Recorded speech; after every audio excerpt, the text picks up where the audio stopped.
Buat apa tu? Buat apa? Tadi lah. Study apa sih? Weh, next week kena exam. Lah, chill lah. Senang soalan. Tak payah study pun tak apa lah. Semua dapat dah. Nak exam ni tak payah pakai, tak payah baca. Dia ada jalan penyelesaian yang terbaik. Macam menakutkan sikit. Nyampah lah. Nampak sikit. Okay lah, bye-bye lah. Study lah. Bye-bye. Ya baca. Alright. Dah belajar ke? Ya, tak payah study lah. Nanti masuk je exam, jawab je. Ya, aku belum belajar lagi. Kau nak tahu rahsia apa tak? Boleh? Jom lah ikut aku. Jom lah. Later. Assalamualaikum, doktor. Salam. Kenapa? Buat apa tu? Inilah tanda paper kamu semua ni. Pening kepala. Doktor dah makan ke? Makan, saya belum lagi sebenarnya. Nak tak pergi makan saya? Tak nak lah sebab saya ada kelas lagi. Doktor, kan minggu depan kan exam. Lepas tu? Boleh ke? Jom. What? Hai, kamu kena apa ni? Jawapan apa? Paper exam lah. Janganlah merepek je lah. Baru pergi saya nak tanda paper lah. Doktor ni. Awak keluar sekarang? Yelah, bye-bye.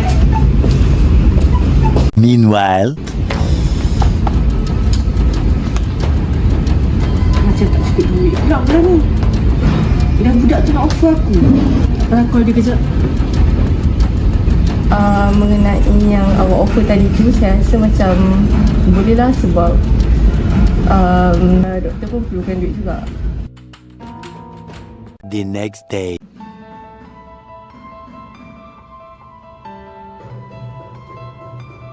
The next morning.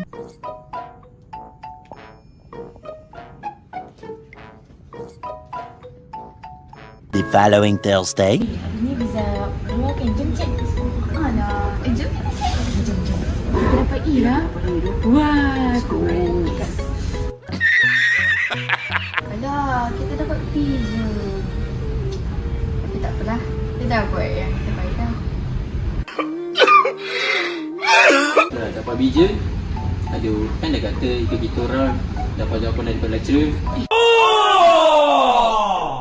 Kau bagi tahu dia.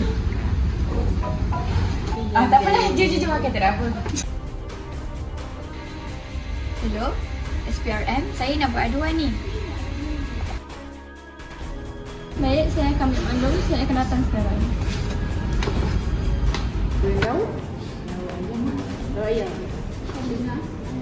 Kenapa?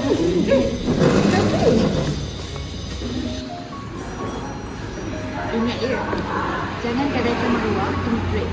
Rasuah merosakkan masa depan, katakan tidak kepada rasuah.